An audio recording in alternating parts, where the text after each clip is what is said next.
This is The Final Word, Storytime 163. Coming up towards Christmas, not quite there yet, but we'll be there pretty soon. Geoff Lemon and Adam Collins with you. Adam, I don't know exactly where you are, but all you said to me was that you are on Nuffy tour. I don't know what that means.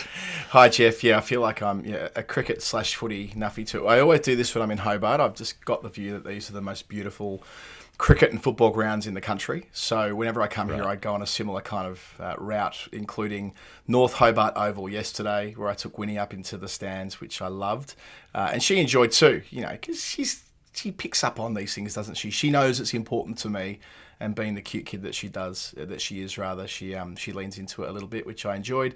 And then I've just returned from the TCA Oval with Peggy, which is where a lot of first-class cricket and limited overs cricket for Tasmania has been played. Beautiful ground with some old picturesque stands. And all things being equal, we'll get to Glenorchy, where Peter Hudson played, and New Norfolk at some point during the trip. I've gone there before with Rach. 2 times that Rach and I came here before kids. She's been to all of them. She's been to York Park. She's been to Bellreeve. York Park in Launceston, Bellreeve. Sandy Bay, where Darren Pritchard played. So this is not unusual for me to do this kind of thing in Hobart. Amongst doing other wholesome family things, which is what we're meant to be doing down here on our notional 3-day break. And she still married you. I know. Well, really. Yeah, I mean, after the tale we had on Storytime of you having a first date in Bay 13 during the One Day International. There is a theme. Back in the day. I'm not surprised that you're like, well, I have to take my wife to see where Peter Hudson kicked a goal. These are very important things to do. Are you going to, did you take Winnie down to Arden Street when you were in Melbourne? See, it's funny. I don't. Yeah, I feel like, she has been to Princess Park with me, but I don't get the same. Yeah, it's something about Tassie grounds. Like, it's not what we're in Adelaide. We go up to Parade Oval, although I have done that when I visited Barat at his house. I have nipped into the Norwood home ground before. But I don't feel the same urge in other states, just Hobart. Something about Tasmania and footy grounds just works. And caught up with some mates last night who know an awful lot about the 19th AFL team, as it hopefully will become Tasmania down here, and they were telling me all about the stadium politics and so on. But yes, it's a great footy town, cricket as well, and happy to spend a few days here in the lead up to Christmas. The other thing I've been doing, Geoff, is on social media following the progress of Wilbur Bisto. We spend a lot of time. This is very relevant because I listened to the Bharat Sundaresh and Daniel Norcross story time on the flight across to Perth. All right. I figured I've got 3.5 hours. This will be enough time to get through the pod that they made. And I had that listener experience of where you know that the people doing the show are talking about something that you want to have input into, because they talked about the Ryan Carter's Aaron Finch partnership, the 501, was it? 503, whatever it was. And they were like, they were playing for some team that was a Cricket Australia 11, and I'm like pounding the armrest going, it's the Caxi! We've been talking about this for weeks. How are you not up to date with our Caxi enthusiasm here on the show? And so you've been getting Basisto updates. Well, yeah. So after we recorded maybe 3 or 4 weeks ago an episode that spoke in some depth about the Caxi and the standard bearer of it, Wilbur Bisto. It turns out for Mount Lawley in district cricket this year in Perth, he's absolutely dominating up until the point where I saw this social media post, which I was, of course, tagged into. 538 runs at 134 in 7 hits this season. So there's a big push for him to return to the WA ranks, which we'd love nothing more, by the way. It would be brilliant. I mean, he's only 30, right? He has got time on his side. He actually has played a Shield game not that long ago. February 2021 was the last time he turned out for WA in 4-day cricket. So in my own mind, I thought it was a bit earlier than that he'd been jettisoned. But yeah, he's hopefully within touching distance of a recall to that all-dominant WA team that in all probability will eventually win the Shield this year, given how strong their bowling stocks are. And if he gets back in, we'll be the first to congratulate him and the first to report on how he gets on. If he gets back in, you could call it persistence. That's what it's all about. And there's a chance because there are so many WA players getting picked for Australia or in Australian squads. If you've got Marsh, Green, and then maybe Bancroft coming into an Australian squad, for instance, Aaron Hardy's floating around, then there will be openings. There will be openings in the West. So maybe it's not too late for #persistence to come good. And the other part of the Caxi chat that we had follow-up on was from Stuart Myers. He emailed in, said, long-term listener, etc., etc., was listening to the story time about the Caxi and couldn't believe you missed the opportunity, Matt Dixon. Could it be said that the Tasmanians were no match for the Dixon Bulls? Very good. I thought it was noteworthy. Any correspondence about the Caxi is going to get read out. Geoff, that's it by way of introduction for me and for us this week. We've got quite a bit to get through on story time. So how do we do it? What are we doing? We're playing a little game that we like to call Nerd Pledge. Nerd Pledge, the nice game that we play with the nice people on the internet who fund this program by sending in very specific numerical numbers in the form of financial contributions. Those numbers relate to cricket in some way, and we have to figure out what the number means. Our first cab off the rank this week is Adhitya Sutresna, who bowled with great skill and application for the final word 11 in Melbourne. Picked up a couple of wickets and could have had a couple more as well had umpiring and catching gone his way. $4.94 is the amount that is sent through. So that means the number is $4.94, which we can interpret in any way we choose. Aditya, I don't have a clue for you listed. You might have sent one. I don't always apply them in the spreadsheet, but I'm going to go with this as clueless at this stage, Adam. Okay, that works for me. I saw Aditya wearing his baggy gold at the live show, and he was he didn't participate in our London game 2 years ago, or he did come along and watch. He knew we were playing at Dulwich and came along and introduced himself. I admired that. And he has sent me through a long dossier since we played together about an Indonesian woman player who's I think she was captain of the under-19s, who is adamant should be playing in the Fairbreak Invitational next year. So, as I said to him, once I'm through this test summer, I'll be able to take that all in and relay to the powers that be that we've got a scout on the ground who's following Indonesian women's cricket. I mean, he lives in Melbourne, but he's got a good sense of what's going on over there. So, making a wider contribution, and glad we've got his number up here. It feels timely. Well, maybe this is to do with her, $4.94. I did look at Indonesian cricket because that's Aditya's background, so that's where I thought my first foray would be. Indonesia, well, if we're looking at the men's side, not historically a greatly successful cricket team, I think it would be fair to say. Recently, not hugely successful either. They've only started playing formal T20 internationals since about a year ago. I think October last year that their first officially listed T20Is have been played. So they've played about 20 of those and won 3 of them. Haven't had a great run recently. Initially, I thought, is there somebody who's made 494 career runs for Indonesia? Nobody's played that much. So we've got, I think the leading run scorer, because there's no listing, I've got to go through and find all this stuff manually. So the highest run tally that I can find is Padmakar Rajaram Survey, who's got 325 T20 runs. That's not necessarily T20I runs, but across all T20 listed cricket. But there are other miscellaneous games that Indonesia have played. I don't think Padmakar has played any MISC games, but there are other games. So there might be people who've played in, say, the early 2000s where they played some 50-over miscellaneous stuff or some other bits and pieces. The first game I can find on record for them, Adam, is February 2002, and that was in a competition called the East Asia Eights, which was being played in Perth. How did we not know about the East Asia Eights? Eights because they're time-honoured. They're time-honoured. I know. I mean, it is there are many grudge matches in this.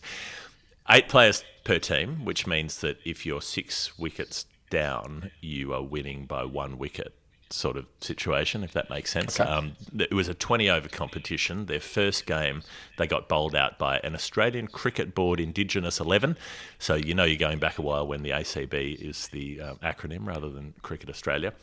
And Japan were also playing in this competition in the 8s, beat them twice. One of them was a 1-wicket win for Japan, who was 6 down at Lilac Hill.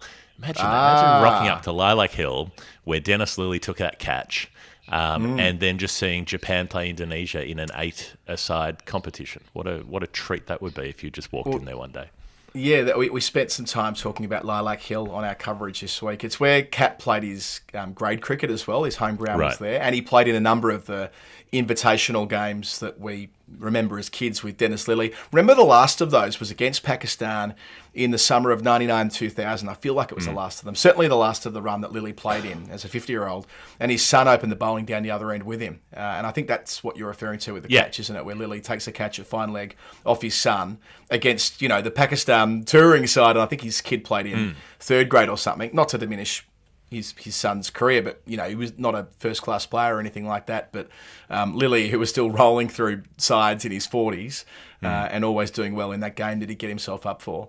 They should bring that back as well. And actually, they did play it after that, didn't they? Because there's the game in 2006-07 where it starts to go wrong for England from the moment they get off the plane. They started at Perth, they played at Lilac Hill in a 50-over game and got absolutely pantsed, and it got really no better from there throughout the course of the next 2 months. Yeah, my memory of the Lilly catch is that maybe it's mid-on or mid-off, and it's a one-hander. Whoever it is trying to go over the top, and he sticks up one periscope and takes the catch that way. So that's where Japan are playing Indonesia, and this Japan-Indonesia relationship, it's tough for Indonesia. They get beaten up by the Japanese quite a few times. 50-over cricket, 2004, 2007. They play in an ICC T20 championship in New Zealand in 2013 and lose to Japan there. They lose to Japan the following year in Lismore in a T20 competition. Imagine getting touched up by Japan in Lismore. That's a real life experience. It was a 10-wicket loss. Imagine like the night out in Lismore after just being smashed by 10 wickets by the Japanese. It's remarkable. Well, these kind of regional crowns. Did you see during the week that they're doing a thing called is it the Border Bash between one of the Sydney teams in the Big Bash and the Melbourne Stars, and they're playing at Albury Wodonga. At Albury. It's Lavington Oval that we've talked about a fair bit on Storytime, where Edo Brandes played a tour game, and Edo Brandes, of course, in 1992 for Zimbabwe beating England and so on. So it's nice that grounds like that are getting recognised in the Big Bash, and Lismore I think of in the same breath as I do Albury when it comes to having had a little bit of a taste of it. It did occur to me as somebody with an interest in this era of history. I was like, regional New South Wales, there were a lot of Japanese POWs in internment camps out there during World War II. But Cowra and Hay were the main ones, I think, and neither of them are anywhere near Lismore, which is sort of north coast New South Wales up towards the Northern Rivers region, the anti-vax capital of Australia. So anyway, that's what was happening in Lismore in 2014. Things haven't got much better for Indonesia against Japan recently. Their first formal T20 international last October was against Japan. They played 5 times against Japan in like a week or something in a place called Sano, got belted 4-1. They did get a win in there, and they got a win in a 50-over game in Bendigo in 2017 against Japan. But their first 20-over win against Japan was not a T20 international, but it was a T20 in December 2018. Adam, this is the ICC World T20 East Asia Pacific Region Qualifier B. Time on it. Okay. And not a great tournament for Indonesia. They lose their first 3, including getting beaten by Japan again. They'll go on to lose their last 2, but in between those bits, this does happen. Their first T20 win against Japan. It's in a place called Dasmariñas in the Philippines. They bowl out Japan for exactly 100. I like this fact. There's a player called Maxi Koda, Maxi Koda. Maxi Koda gets both openers, 2 for 16. Gede Arta rips out the middle order, 4 for 20. 4 of his 6 career wickets came in that match in T20s. Couple of run-outs in there. The number 10 for Japan is Kohei Wakita, and he top scores with 18. And then, I mean, you will enjoy this, I think, this opening partnership. The skipper is Muhaddis, makes 13 from 6 balls at him with 2 sixes. And his opening partner, Anjar Tadaris, makes 9 from 6 balls with 1 6.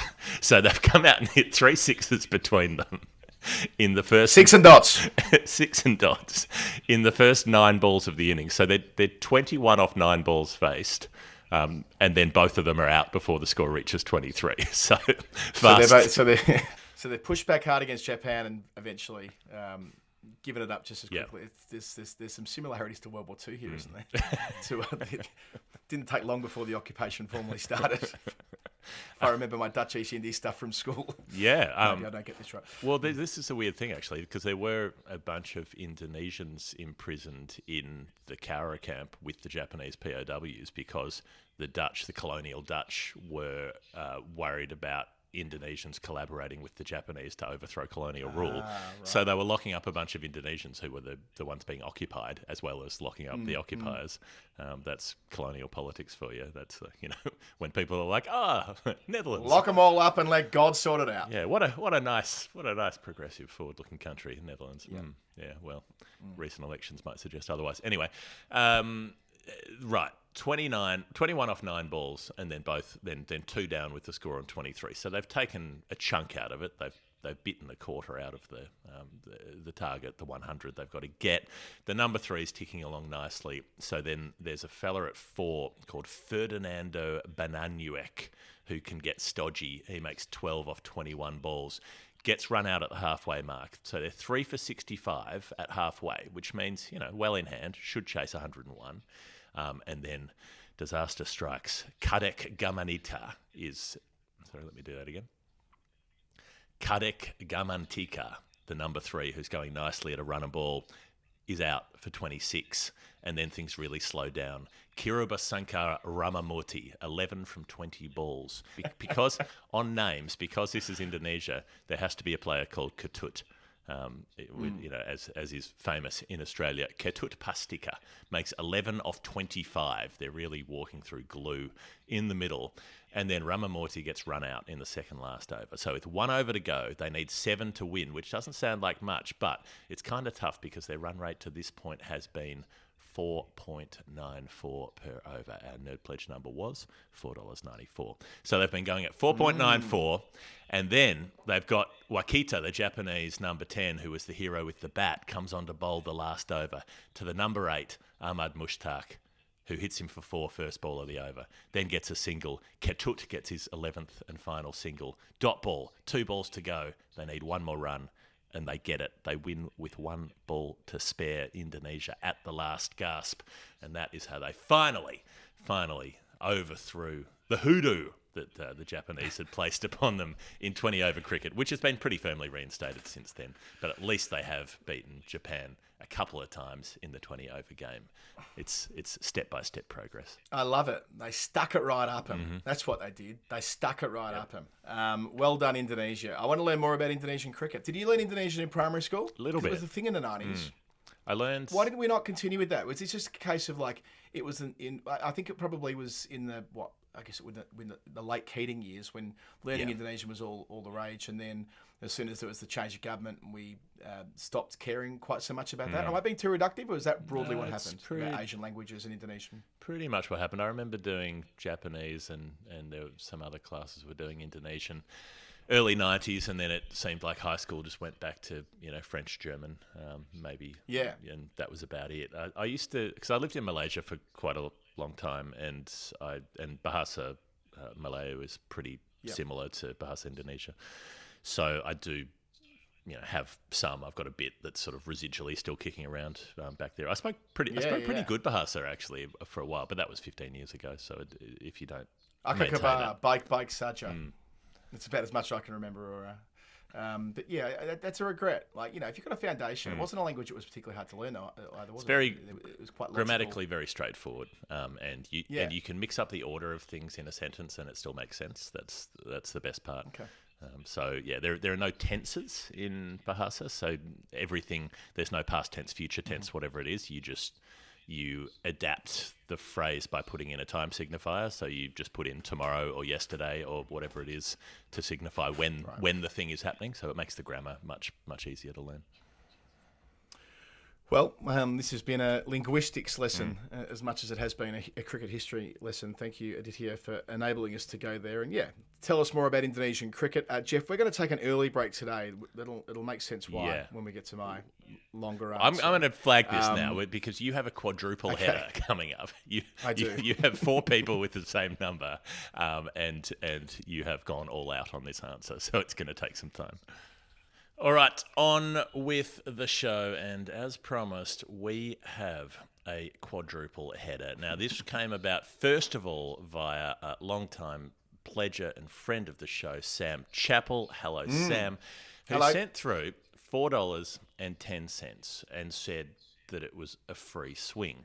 Now, when we have a double header or a triple header, or in this case a quadruple header on the show, sometimes if we think that other people with the same number further down the list might have the same answer, we bring them together. We don't always, but sometimes we do. Andrew Turner is another person who sent through $4.10, and that didn't have a clue, so that could conceivably have been the same answer as it was for Sam. But then I realised there were two more, and this was just too much fun not to bring together. So MJ Knoester, who traditionally has had answers relating to Dutch cricket. And there, I don't think there was a specific clue related to this one. And also Richard L. had sent through $4.10, I think in USD, with a clue that we'll come to when it's time to get to that specific number, I imagine. I don't know exactly how you've put all of this together, Adam, but you've got four people, you've got $4, you've got 10 cents, you've got 410. What are you going to make of it? Oh, I'm going to give you four answers, Geoff. I think is the fair and reasonable way to do this. I know with some occasionally with double headers we've grouped them together for one special story, but I'm going to split it off into four parts because there's so much to work with. As I learned last night on the sofa, tapping out some notes and then working a little bit with our Nerd Pledge CSI crew on this too, because I wanted to get one bit absolutely bang on. Let's start with Sammy Chappell with the free swing. Peter Parfitt is capped 410 for England. Spider-Man. And so's Bryce. Yes, indeed. And so's Bryce McGain. And look, they both would have worked perfectly together as a mega answer. I would have been quite comfortable just doing this.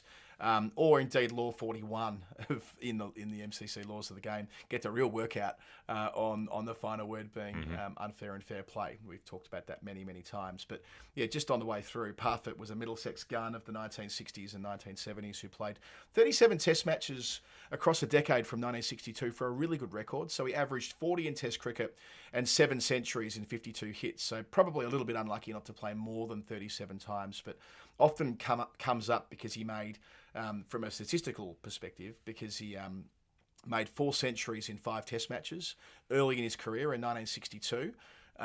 One was away from home in Karachi and 3 were at home, all against Pakistan in a relatively short space of time.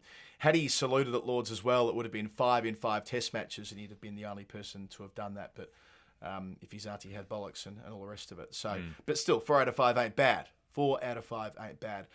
But instead of Parfitt, I want to devote some time to Bryce McGain, who I don't think we've ever done the sort of proper warts and all on, Geoff, unless you've done it when I've not been here. I feel like he's a guy we've referenced without talking much beyond his debut. I've talked about his debut, because we've talked about Ricky Ponting's management of spinners being, not up there with the best.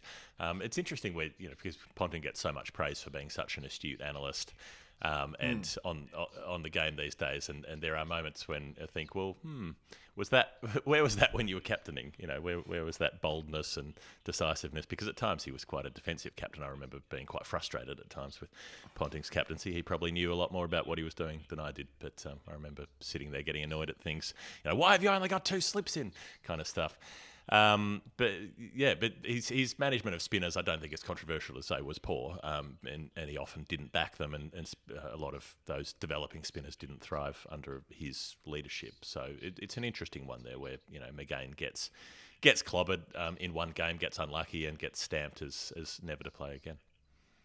I think that on the Ponting thing, the major factor there is that at the start of his Test captaincy, so from some early 2004 onwards, he's got Shane Warne for the first 3 years, and trying to make that adjustment post Warne when so many people are being rotated through, you could never have the same degree of trust in subsequent spinners. And Ponting captained for a long time post Warne, so I think that's the main reason he found it tougher, because you go from having the bloke who bowls with more control than anyone to bowl wrist spin in the history of the game, and his record, and you're back to mere mortals, right? And McGain's a fabulous bowler, but he's a normal cricketer as opposed to an extraordinary cricketer, if you know what I mean. You'd think that a perceptive leader, that would be a very obvious thing for them to know that they needed to adjust to. If you were actually if player management was one of your strengths and your skills, then you would know that you had to adjust to that when Warne retired. Right, so back to Bryce. I don't really want to talk too much about the test match in question, but yeah, given Sammy's Victorian, so is Bryce. I've just got a feeling this will be what he was talking about. He is an enigma, Bryce McGain. When you look at what he did and how he did it, and mostly when he did it. I work with him a bit now, Bryce, on Rodeo, and he's permanently about 35 years of age in my mind. He looks about 35. He's actually 51 now, and it's a reminder of how late into his life, relatively speaking, he started playing professional cricket. But yeah, I love, just to say on the way through, I love the way he prepares to do radio work. He writes heaps of notes, heaps of detail on all the players, and the way you hope that they all do. They don't all do this, but he is one of those who do. So credit to him for it. Now, most people know about his none for 149 conceding more than 8 and over in his test debut in 2009. Some people will remember that he missed his flight to South Africa to begin that tour, which was the week before he turned 37. And indeed that it was the only time that he bowled in test matches in Cat 410. But I want to add a few more details. First of all, how close he came to getting a wicket early on. Ashwell Prince was so close to being caught at backward point from a top edge late on that first day when he was bowling. And it didn't quite go to hand. And there's this CATV in its early incarnation, so before the behemoth that is cricket.com.au, there was this CATV, and there is an interview that exists out there. I watched it a few years ago, where they interview McGain at the end of that day's play, and he is so upbeat about nearly getting Prince and having a lot of confidence about running through South Africa the following day. It reminds me of that account of photos that precede disastrous events, or whatever it's called, because that's kind of what this is, this interview where he's so upbeat, and of course we know what happens the following day. But for McGain, it's a fairy tale in a different way to what Lyon did, but it's a fairy tale nevertheless. To get a baggy green from where he was in life, working famously in IT, barely playing at all for Victoria until he was in his mid-30s, played a couple of games in the early 2000s, but you've got Warne and Colin Miller and Cameron White coming through, and it's just too hard for him to get a spot in the side. Instead, he just dominates for Paran each Saturday until White goes away on Australian duty in January 2007, and he gets a game. This is McGain against New South Wales, and it changes his life. On his return to the state team, takes a 6-for against the Blues, and out of that, he gets a state contract for 2007, 2008. And then in that season, he dominates. He grasps his opportunity to be the full-time first spinner for the Vics, takes 38 wickets to lead the Sheffield Shield, equal most wickets in the One Day Cup, nearly wins that final from nowhere, has a great season in the T20 format as well. They don't pick him for the West Indies tour in 2008 because they don't win the Sheffield Shield. Philip Hughes makes an extraordinary century, and McGain cops some tap, and his figures, his average it swells because he doesn't have a great final at the SCG. But he's gone from nowhere to on the radar. Then they take him to India on an Australia A tour, and then they take him on the Test tour in 2008 to India as. Well, it depends what you read, but some reports say that he would have played over there in 2008 on the back of what he did in that previous Shield season. However, unfortunately, the fairy tale ends at that point anyway. You feel like it's over because he gets an injury, quite a serious one, a shoulder injury. I remember this. I remember being so deflated because I was so excited just at the story, at the fact that he'd made it onto the tour, and then he's coming home with that shoulder, and I'm thinking, well, surely that's it. Surely that was the chance. And it feels like it is. So in 2008-09, this is the bit that I miss in it, Geoff. I think I know most of the bits leading to that point. But 08-09, it just looks like it's one of these sad flash-in-the-pan stories. Doesn't play at all for the first half of the season. Then plays one Sheffield Shield game. One. Against South Africa. South Australia, sorry. I'm getting... so I'll do that again. He plays one Sheffield Shield game for the whole season in 08-09. It's against South Australia. And he bowls Victoria to a narrow victory by like 25 runs, takes a 5-for on the final day. And on the back of that one performance, they take him on the plane to South Africa a month later. And he plays the tour game, and it doesn't go particularly well either. He takes 2 expensive wickets, but because they've got Andrew McDonald in the team, who plays the first 2 test matches, plays all of them actually, but in the first 2, they're able to balance the attack with McDonald bowling with the wicketkeeper up to the stumps, Haddon up to the stumps, and they've got Marcus North as the debutant who's bowling plenty of overs as well. And they use that as the configuration for the first and second test match. Mitchell Johnson's dominating. Ben Hilfenhaus is over there. Peter Siddle's part of the mix. So they've got a pretty strong attack. But come the third test, North's out of the team. I can't remember why. Probably injured, given he made a century on debut. And that's where they bring McGain in. And that's the sad part of the story, of course. But, but there's more, right? Even there, from the point where he gets smashed around in the one test match that he plays, he doesn't quit. He goes back to state cricket in 2009, 2010. Takes 26 wickets that year in a handful of games when he's fit. Then they go on to win the Sheffield Shield final against Queensland at the Junction Oval by a massive 457 runs. But going back through the card, he really does help set it up. Takes 2 for 29 on the first day to bowl at Queensland for 240 odd, 2 top order wickets. Then in the second dig, he takes 4 for 70 to make sure of it and to make sure they win instead of draw as well. I mean, it's one thing to win the Sheffield Shield on a draw. It's another thing to win the game outright, and they do that in no small part due to Bryce McGain. But even that's not over, right? I mean, he only plays one more game for Victoria the season after. But then he goes, no, I want to keep advancing my career. I want to keep squeezing the sponge. I've missed so much cricket. I don't want to miss a thing here. So he signs a contract with Essex. Now, on his county championship debut against Kent, he takes fifer. And then his second game, he takes forfer. So he only plays 2 games for Essex, but in them a fifer and a forfer. The first of those against Kent, he picks up Joe Denley, who we've spent a lot of time talking about on the final word across the journey. Honest Joe Diamond Denley. Joe. And another bloke he picks up, who's playing for Kent that day, is a young chap making his way in the game called Sam Northeast. Oh, fuck off. Who is his... who is... He's one of Bryce McGain's final first-class wickets in the fifer on debut at Kent. And, well, what do you know? Sam Northeast, we're talking about the number 410, only a couple of years ago, as I knew you were going to go there. I mean, I knew that he had to come up at some point. So Bryce's test cap 410. Is that? Yep. So Bryce's test cap too 410, and when he squeezes a sponge at the very end of his career to get I think he takes 101 first-class wickets and wicket like 97 in that last game that he plays, or it might be it might be in the low 90s because he plays one more after that, Victoria, is Sam Northeast, who, as I'm going to now tell the story for Andrew Turner, who also gave us a free hit for 410, this is just meant to be. Now, Slammin Sammy Northeast is a man of our cricketing podcast diaspora, shall we say. He works with Vish and Will on 2 Hacks 1 Pro. When they publish, they should publish more often. I love 2 Hacks 1 Pro.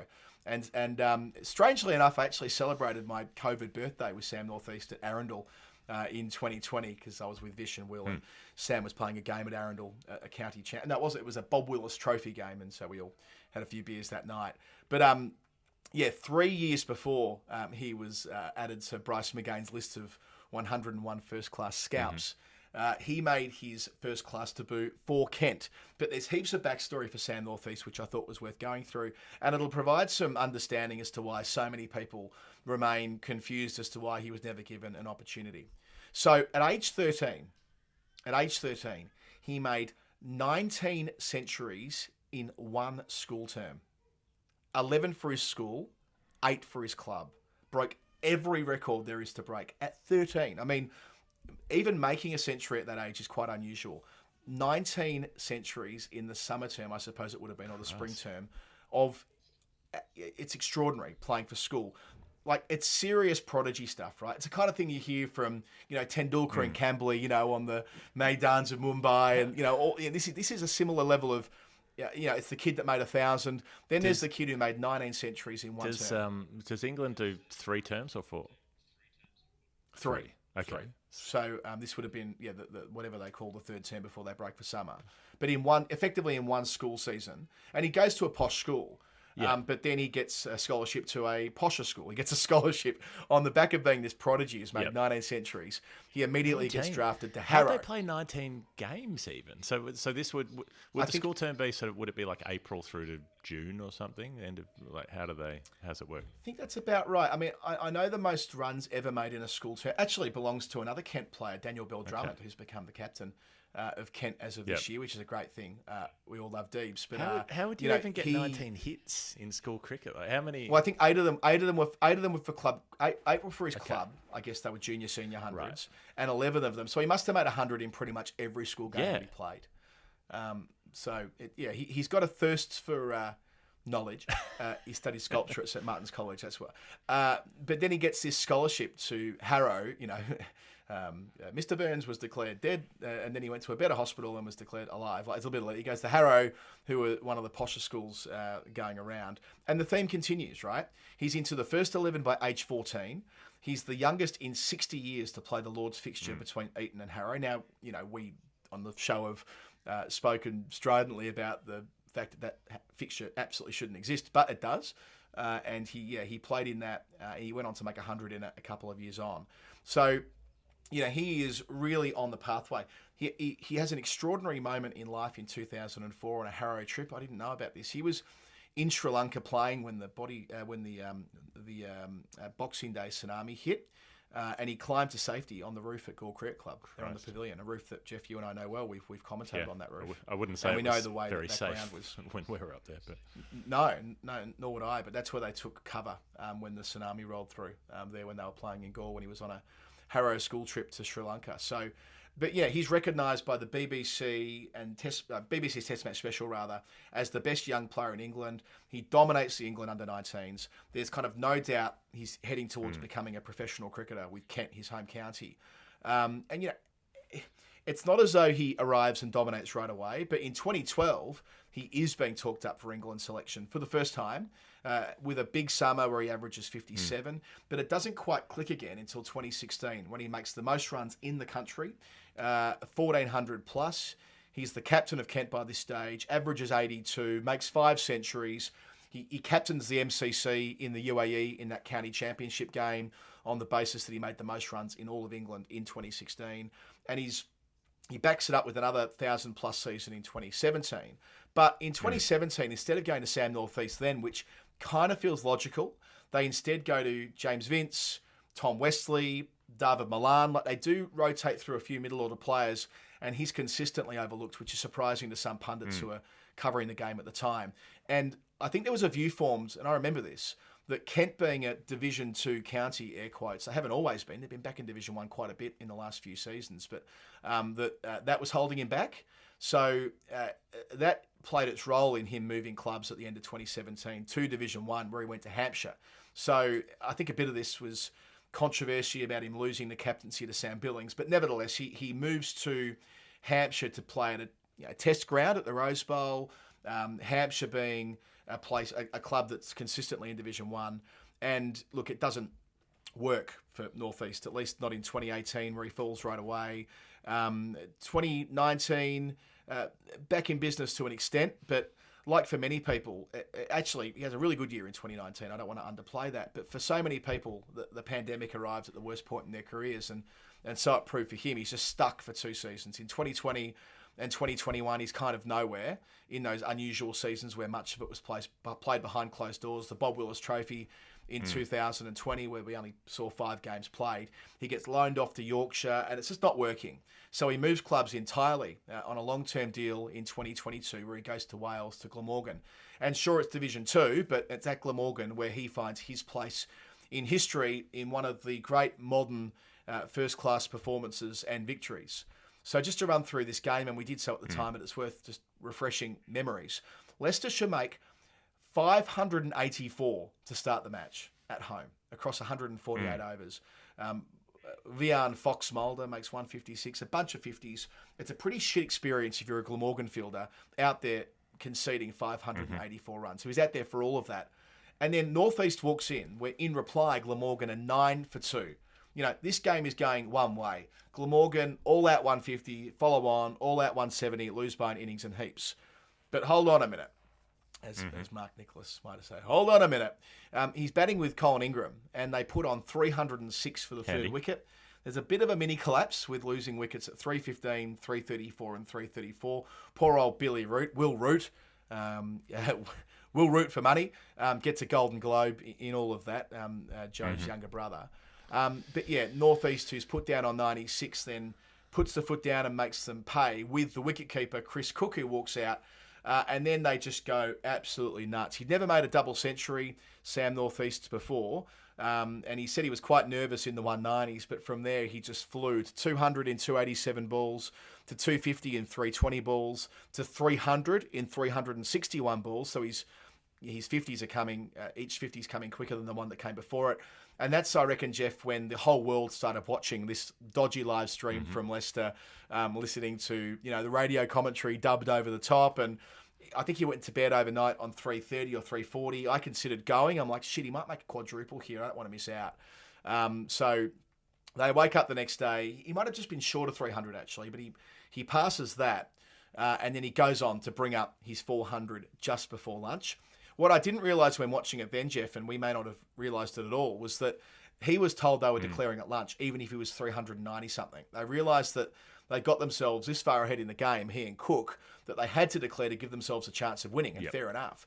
So despite hitting only 1 6 in the entire innings to this point, on 396, he hits his second 6, straight over long on, and brings up the milestone. They declare a few minutes later at 795 for 5. Cook gets 191 not out himself, an unbeaten stand of 461, the 8th biggest in county championship history. Northeast's 410 not out was in 450 balls with 45 fours and just 3 sixes, one of them after reaching 400 as well. So they set Leicestershire 210 in 65 overs. And Glamorgan, bless him, went on to bowl them out for 183 to win by an innings and 28 runs with 6 overs to spare. Absolute perfection as far as setting up a win from that far behind. It's the highest score in the history of first-class cricket where a side's gone on to lose by an innings, 584. So that does take some losing. And yes, for Northeast, he joins only Lara, McLaren and Hick, who've made 400s in county championship games. Of course, Hick, the most recent of those in 1988 before Lara in 94 and Archie McLaren back, I think, in the 20s, Geoff, or 30s, something like that. I'm not sure when he made it exactly. 20-something, I reckon. He's 424. I think it's the 20s. I think it's early, Or 428, is it? And as I say,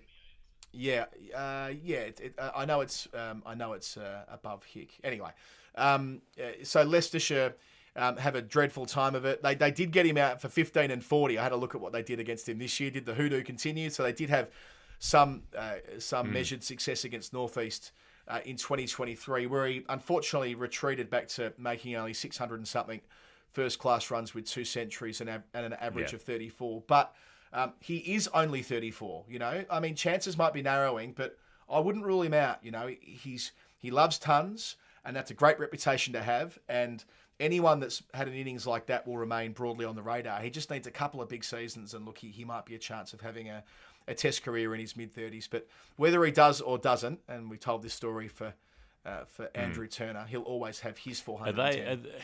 Is that with Lara? Are they the only ones in the 21st century? I'm just trying to...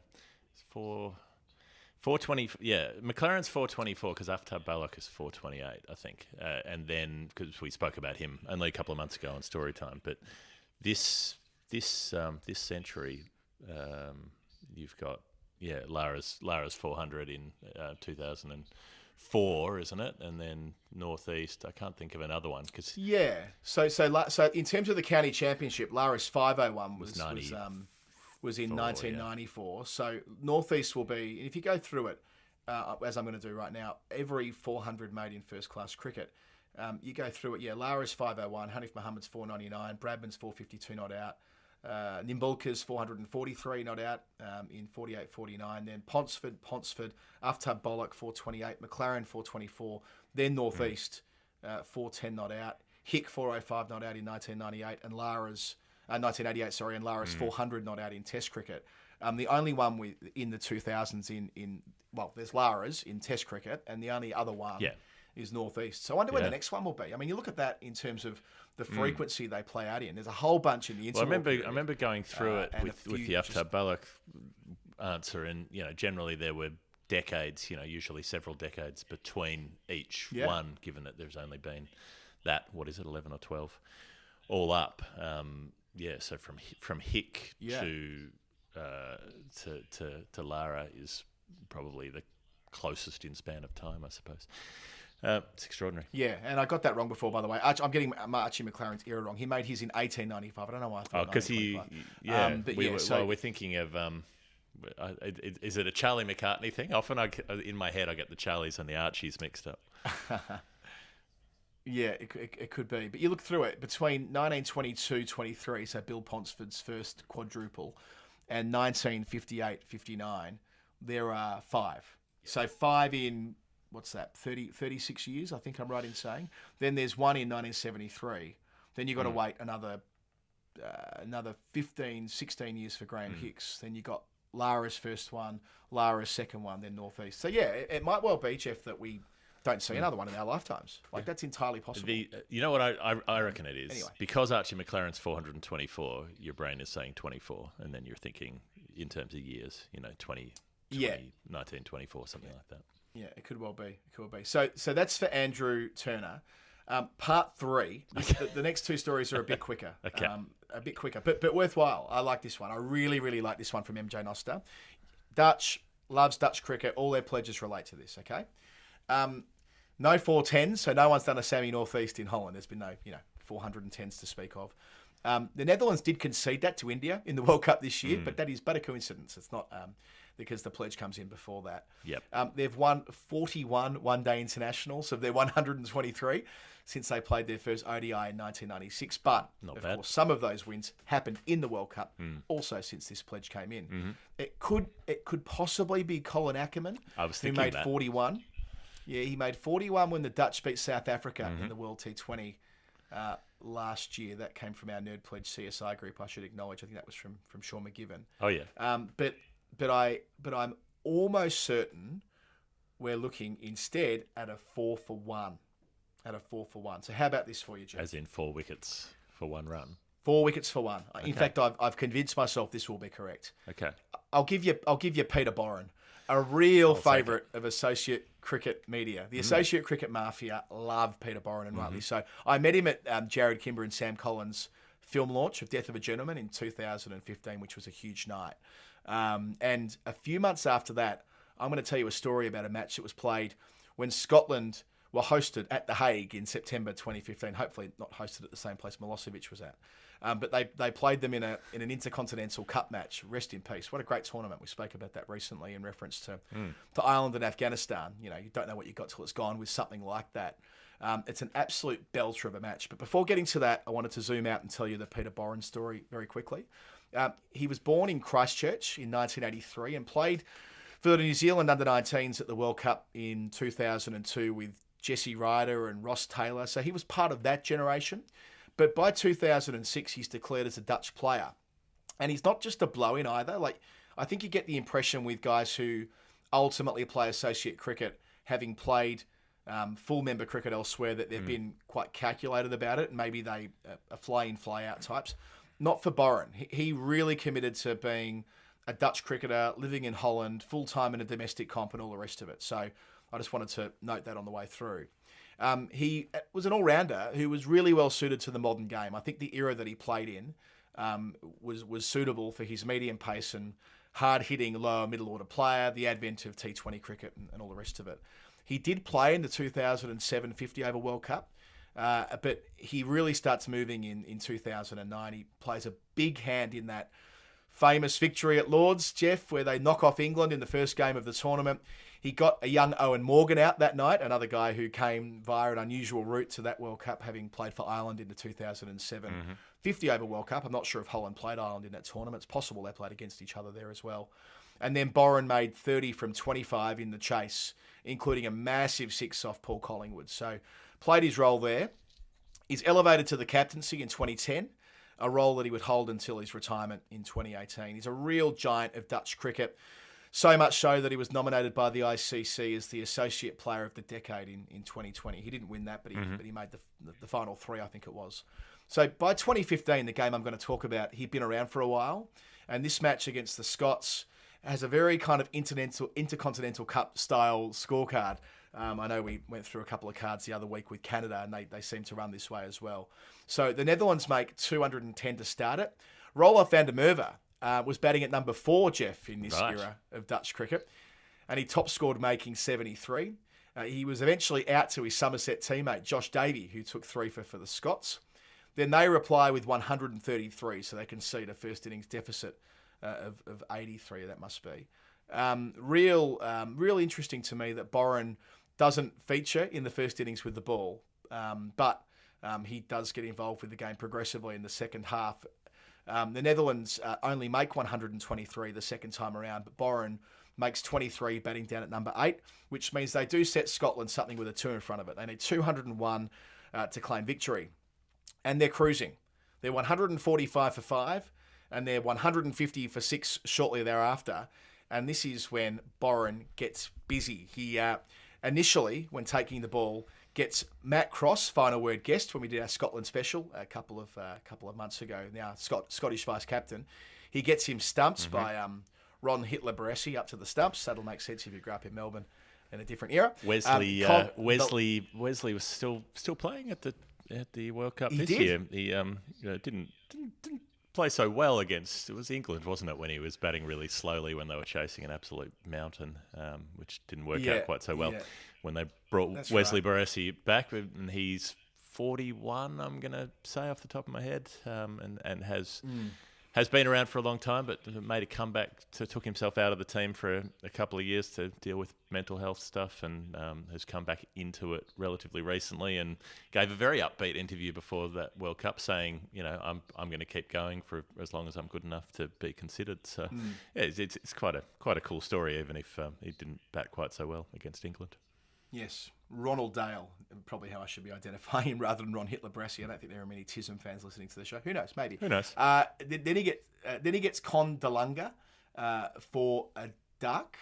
A lot of DeLungas have played Dutch cricket across the journey, so I'm assuming part of that family. They're now 8 for 150. He's outlegged before, so Borren's gone bang bang, 2 wickets without conceding a run. 6 runs later, he nicks off Rob Taylor for 52, who looks like he's going to be the match winner for Scotland, but he's back in the sheds. 9 for 156, and next ball, he bowls Al Evans, first rock. Netherlands win by 44 runs, and our man Peter Borren has taken 4 for 1 to make it so in 3.2 overs. Very nice. 4 for 1 to take victory for Holland from nowhere. And for a bonus here, Peter Borren took 41 first-class career wickets. So 41 wickets, 4 for 1.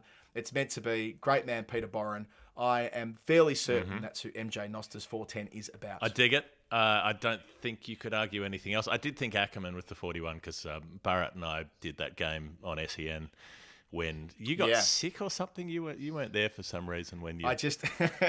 I basically worked out that having done, with Bryce McGain actually, I did a doubleheader earlier in the tournament, 80 overs of T20 World Cup action, and it totally ruined me. And I'm like, I can't do that again. My voice was already, I had COVID, and, I assume I had COVID. I was knackered. And I'm like, doing 80 overs in a row would be too much. So instead, Barat did 80 overs consecutively, and you and I split the ball-by-ball stuff, which was the right thing to do. But you got the better game. You got the thriller. That's right. It was with Chad Sayers was doing some stuff in there. But, we got a belter because the Dutch knocked them off. And, when South Africa were chasing, and it was a lot of fun, that game. And I think it was Barat rolling out at the end with some line about, they come from the land of Vermeer, and the Dutch will be painting Adelaide orange tonight. Some incredible bullshit that he came up with. That doesn't sound like it. Did you see that he was? Did you see that kids were asking for selfies with him after the game in the crowd this week, Geoff, with Baz? Beautiful. Why not? So he's big on the TV. He's done 2 spots on Channel 7 during the Test match, and the kids know who he is. And he's recognisable. If you see him around the ground, you're not going to mix him up with anybody else. All right, it is Storytime 163, and I have Richard L. to grapple with here. Geoff, we've done Richard L. numbers together in the past, and often they require 2 or 3 or 4 or 5 swings. I don't think this will be easy. He's left a clue, and then I'm going to offer a few thoughts. What's the clue to begin? The clue says this. I'm not sure if we are at the You Know My Methods Watson stage yet, but this relates to a cricketer in the Wisden Obits and who reached the relevant number in a tournament that is essentially inconceivable to be played today. Now, I can tell you, listeners, historically, Richard L. he's had some numbers around USA cricket, around Caribbean cricket, around CPL games played in the US, and most recently about a young Pakistani tyro on Pakistan's first tour of England, who ended up living in the city of Chester. These are the things that I can remember. So how that all fits together as in, my methods, I don't quite know yet. Yeah, this is your special gift, Geoff, being able to meet our patrons and immediately know. We met a patron at Perth the other week, and you were able to go straight away. Yep. Haha, name, number, answer, bang, bang, bang, which is kind of your party trick. So. Yeah, I've been working on it. Jake Sheedy I ran into at the crowd at the Corner Hotel, and I said, Sheeds, hi. And he was like, how do you know who I am? And I'm like, I just got a message from Jake Sheedy. I've just got a message on my phone. I just looked at my phone a minute ago. I've just got a message on Instagram from him. Offering for me to go and get a bottle of wine from him while I'm in Hobart. Oh, yeah, go to his winery. Sheeds has a vineyard in Tassie. It's one of the reasons we're so sad that there is no Test cricket in Hobart very often, because otherwise we'd be down there. We were floating the idea of trying to play a Final Word 11 game at the vineyard or something, see if we could make that happen at some stage.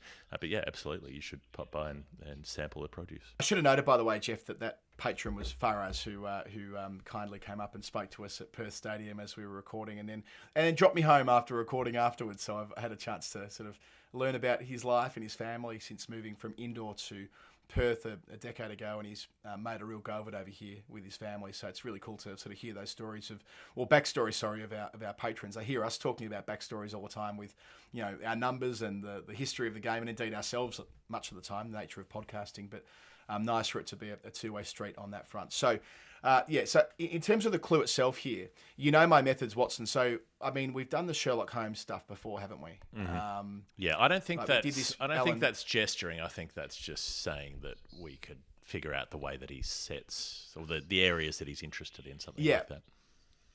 Yeah. We've had like a number of clues that have led us in that direction. So, and this is clearly the hardest bit of the 410. I don't propose that I'm going to get this right, because I've got a feeling we'll go in circles again. But let me just add a few things here.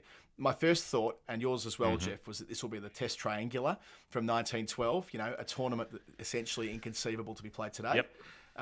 But no one made 410 anythings in that. The highest number of runs was 392, and the wickets was 39, so both almost. Close. This was also the view of our CSI group who've taken a swing at this. How's this? They found this guy. John Holmes was a chap who made 41 runs for Sussex, a wicketkeeper, in his whole career. I would love it to be him.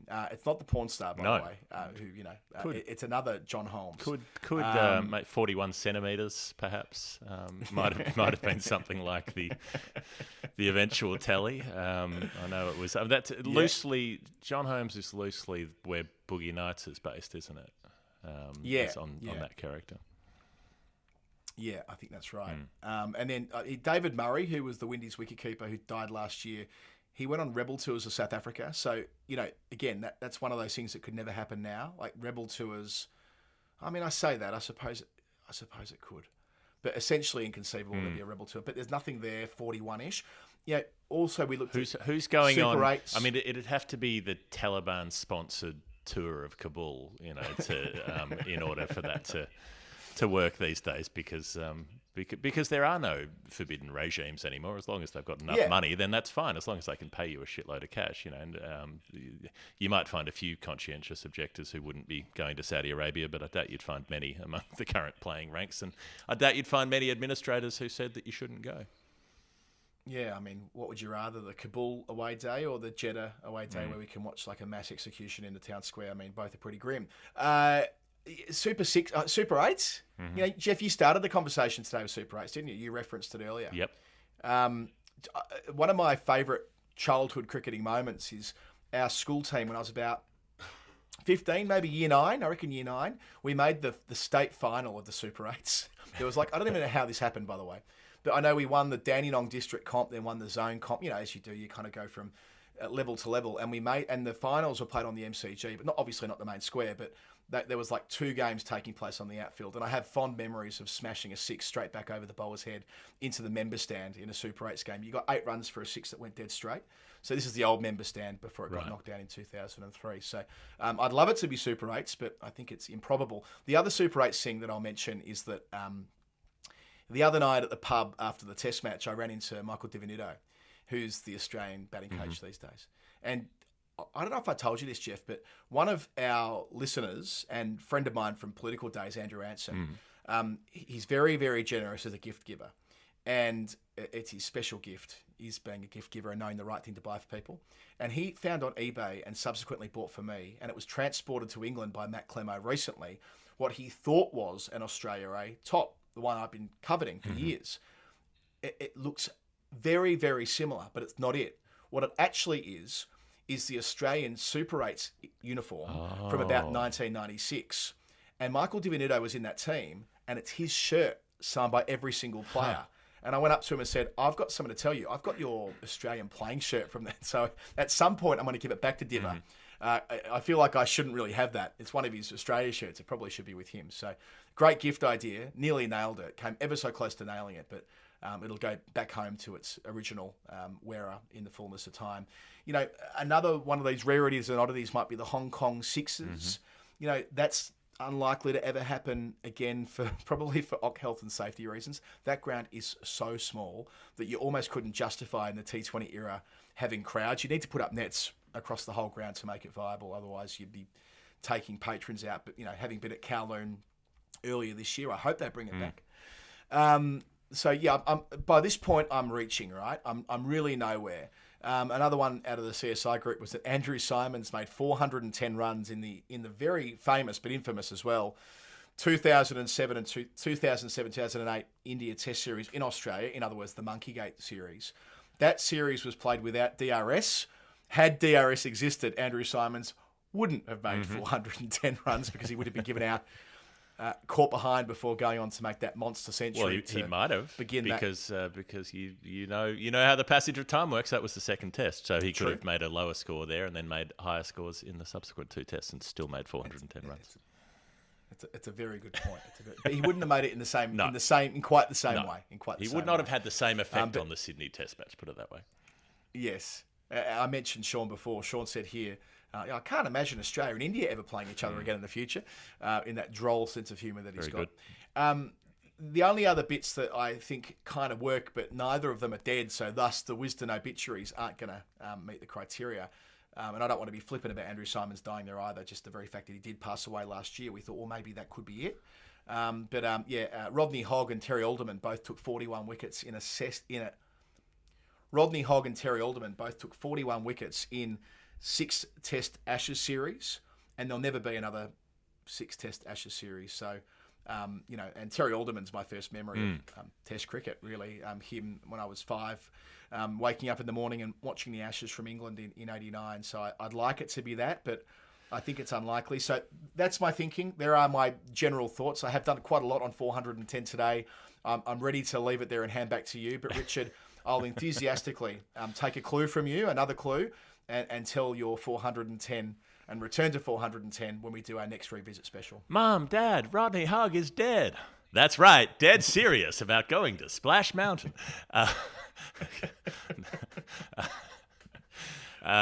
Yes. Okay. Well, I like 6 Test series kind of works, but yeah, the lack of the still with usness of Hogg and Alderman kind of rules that out. Okay. All right, Richard. Let us know. Just briefly, that was quite an effort. Stretch your hamstrings. Take a deep breath in and a deep breath out. Jake Cunliffe. This one was from quite a while ago, but we had a couple from Jake in quick succession, so I held it back for a while. It is $5.36 AUD. I don't think it has a clue attached to it.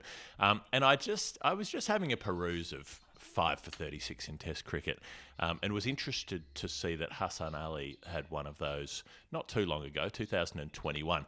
In fact, he got 5 fors in back-to-back Test matches. They were both against Zimbabwe.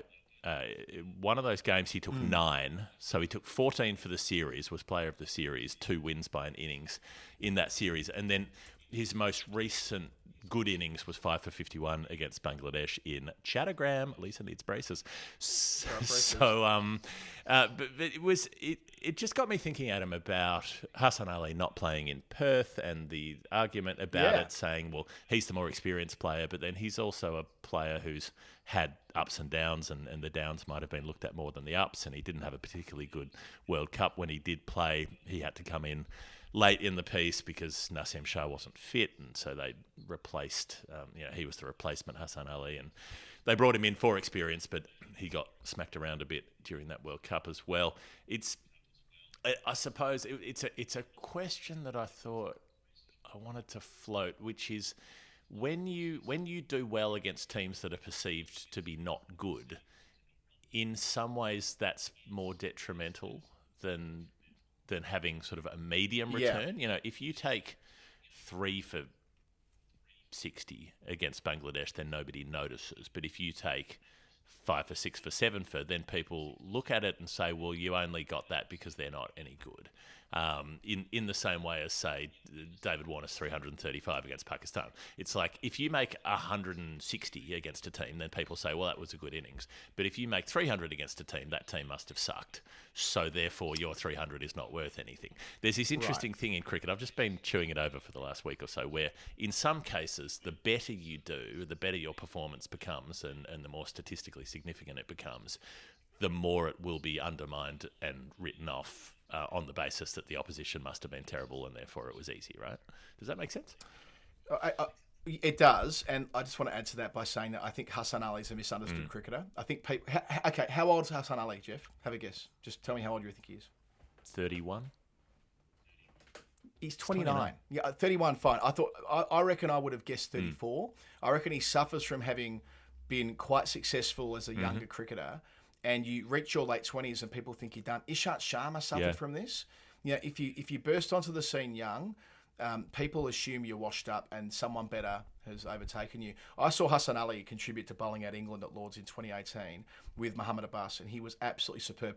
He had a 10-wicket game a couple of years ago at Rawalpindi against South Africa, and I think that's counted against him too, because remember, the effect of that 10-wicket match was that they stopped letting any grass be placed on that pitch. The view was, Rawalpindi's too much of a green top, too much of a green seamer, even our bowlers are knocking over all of that. So, I think what you're pointing out about his record against Zimbabwe and his record against Bangladesh, but it's not just been that either. Like earlier in his career, he bowled out New Zealand to win a test match at Abu Dhabi. He's a better cricketer than that. It is fucking crazy that he didn't play last week. I was agitated about it all week, so I'm just taking advantage of the opportunity to talk about it now. And at the MCG, where Matt Page leaves more grass on, that's become the best pitch in the country, the MCG. Pick Hassan Ali. Yeah, and in Perth, where he would have had bounce and somebody who's able to get it up there a bit more rapidly, you would have thought that he would be the logical pick. But I suppose they thought that he would be predictable. Or like that Warner Adelaide game, where you look at that bowling attack and you go, well, that's Yasir Shah, who was the fastest to 200 wickets. Muhammad Abbas, who annihilated Australia the previous series that they played in the UAE, where there was nothing to work with on the surfaces, and did it anyway. And Shaheen Afridi, who's been pretty poor in Australia, but who is a terrific bowler. So, yeah, it's interesting. And yet that 335, who does everybody remember? Muhammad Musa Khan, right? They remember the one test wonder guy. That's the easy way to shit can the Warner performance, is by using the one guy in that attack. But apart from Shaheen, who Warner played conservatively through that innings, I think he conceded 90 runs in 34 overs. Like, they really played him carefully. Warner took down everyone. Big Gifty and all the rest of it. They all got pantsed by Warner in his 335. It was an extraordinary innings. So, that's the nature of punditry, I suppose, that you've got to find a way to. Got to find a way to be critical, even if you need to reach for it. Some of our colleagues. So that was the 5 for 36 that Hassan Ali took against Zimbabwe. I think you've talked about the one that Terra Turner took in 1888, that 5 for 36. I could have talked about Alan Donald at Centurion ripping up Australia in 1997 after South Africa had already lost the series, but they came back and won that game. But just one other one that bobbed up that took my attention instead. 5 for 36 for Wally Hammond. That stood out.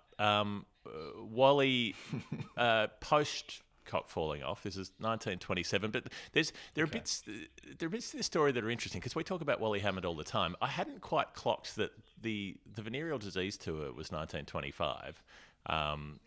Cock fell off in 26. He missed that whole season in 1926. I didn't realise he hadn't debuted for England yet. That bit just hadn't lodged in my mind that all of this happened, the illness and so on. Which we're flippant about. What we really mean is that he caught syphilis, as far as we know. We can't test that for sure. There's no way to swab Wally Hammond at this stage, but. Maybe we should exhume Wally Hammond. Just to solve this once and for all. Just to swab his cock. I feel that, I watched Jurassic Park last night, and I think it would take something like that. There'd need to be a mosquito preserved or something like that to be able to get the blood sample to clone. Probably don't clone Wally Hammond. He's probably better off where he is. But, yeah, there's no way to answer the question of exactly what was wrong with him, but something was. I just didn't. I don't know why it hadn't lodged in my mind that this is before his England career started, because he debuts in December 1927, and that is in Johannesburg against South Africa. And I hadn't quite. I sort of knew, but I hadn't really thought about the fact that he's a genuine bowler. He's not a frontline bowler, but he's a consistent bowler throughout his entire Test career, really, right up until the last pre-war year in 1939, he stops bowling, and then the couple of years after World War II, where he plays on as an elder statesman, he doesn't bowl in 46, 47. But before that, he bowls a considerable number of overs in almost every Test match that he plays. He takes 83 wickets in 85 Tests at 37, very respectable. Bowls in 110 Test innings, I think I've worked it out as, and bowled more than 10 overs, or more than 60 deliveries anyway, in 59 of those innings. So more than half the innings that he bowled, he bowled a significant shift, which is interesting. But in this match particularly, on debut, bowls a bit in the first innings, doesn't take a wicket, 8 overs, none for 21, makes 51, batting at number 4, promising start after a couple of hundreds from Sutcliffe and Tildesley. And then, with a lead in hand, rocks up in the second innings and takes 5 for 36, including knocking over 3 of the top 4 in single figures. And he bowled right arm mediums, and must have been competent enough to be able to put it on the right spot. Comes back late in the piece, ends some resistance down the order. Down at number 9, Cyril Vincent has made 53, and Hammond gets him out, and then follows up and gets the number 11 as well, bowls him, and finishes with 5 for 36 on debut, which is a pretty remarkable thing for someone who's known as one of England's greatest ever bats, but he takes a 5 for on debut. I think, like, trivia-wise, I wouldn't have picked up on that without having looked through that scorecard earlier today. Yeah, so he got Bradman 3 times in Test cricket. Anyway, that's a pretty significant, out of 83 wickets, I know they play each other all the time and so on, but his first Test wicket against Australia is Bradman. He played series against Bradman where they got Bradman out about 4 times in 5 Test matches. So, three times is not for nothing. Well, that's right. And Bradman returns the favour, doesn't he? He bowls Hammond from a ball that was still being debated till the day they died. Was it a full toss to the pitch, right? Those two were still rabbiting on about that. I think Bradman acknowledged later in life that it had been a full toss, something like that. I know this came up in calling the shots. So, yeah, you look through. I'm just looking through his wickets now. In addition to Bradman, Jack Ryder, Bill Woodfull, Stan McCabe a couple of times. So, if you're getting Stan McCabe 3 times, 4 times, and Bradman 3 times, and there's some pretty good names on that list of 83. So, could clearly do a few things. Wally Hammond. He knew how to get married. He knew how to piss people off, including most of his teammates. He knew how to bat, one of the most princely batsmen of all time, and he knew how to fuck. And knew how to bowl. He knew how to bowl medium pace. Together at last. You had to move it away from a full length. So maybe that's related. Maybe that's not to the 536 that Jake Cunliffe sent through. But Jake, if you want to send a clue, or anybody else, if we haven't got your number right, send it through via any of the channels that you have to get in touch. And if you want to play Nerd Pledge, it just requires going to patreon.com/thefinalword. That's how you can play the game. That's how you get on Storytime. And we will keep on doing this. Well, we might even try to do another one before Christmas. Let's see how we go. Yeah, that's been fun. So that'll... with any luck, Geoff, this episode we've recorded will be going out 3 days before Christmas, and 1 day before Christmas there'll be the interview that we do each year. A reminder about the live show, the Sydney live show, the 7th of that month. Ticket links are all in the show notes, all pretty straightforward. As always, we thank Cbus Super for helping support what we're doing through the course of summer 23-24. cbussuper.com.au. Take a look at them if you want to get your super sorted out. The TAVS Marathon push is still going strong. I've got the in the link now. You might have, if you didn't listen to the weekly show, rather, we've now got our fundraising link up and about, so you can jump on there, and we'll be doing more activity around that in January, led by Hayley Fuller when we're all back in the UK into January. Most importantly, our community continues to build through patreon.com/thefinalword. Get your nerd pledge in, be part of our crew, join our Discord page. It's the thing we're most proud of out of everything we do, is that we've got these people who are on the journey with us. This is it. That is it. That can do. That can do. That will do. I don't know. Words aren't making sense anymore. That has been story time 163. And that's enough from us today. Geoff Lemon, Adam Collins. We'll see you next time.